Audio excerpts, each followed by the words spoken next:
Faye. papa décision bi waa Fass jël bi nga ko déggee nag nga ko gisee. ah. décision bi waa Fass jël ne boo ko doon Fass amul ma ciy tontu bu ma laaj sama combat ak Siteu ñu développé ci. je parle xam nga xam mënuñu dugg ci sa combat te nga nekkul ci écurie maanaam doon bëree seen licence signé contrat ci seen licence ñoom ñu xëy jël décision donc décision bi jëluñu ko en l'air am na décision boo xamante ne que buñ ko jëlee te nga bokk ci réew mi am ay supporters ak i fans Sénégalais yi war nañu xam lan moo motivé décision boobu. waaw dama nga laaj leen ñoom décision bi ndox ñu jël ko ñoom la intéressé man ça m'intéresse pas waaw. sa digganteeg Siteu fu mu toll parce que. waaw ñu ngi entraîné rek di xaar ah. waaye. jox nañ leen date. waaw ñu ngi dégg ay date provisoirement mais am nañu yaakaar ne dara dinañ ci bëri incha allah.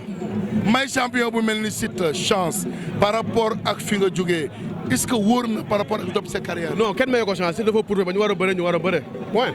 mais yaa ko jiitu ci làmb yaa ko bay victoire. mais làmb noonu la làmb fekkante la rek dafa am mbër ki muy bëreel kooku jiitu ci làmb te ñamaat nit ñi di bëre fekkante la rek. léegi bon ba nekk la bokk Rock Énergie wala Parcelles bokk.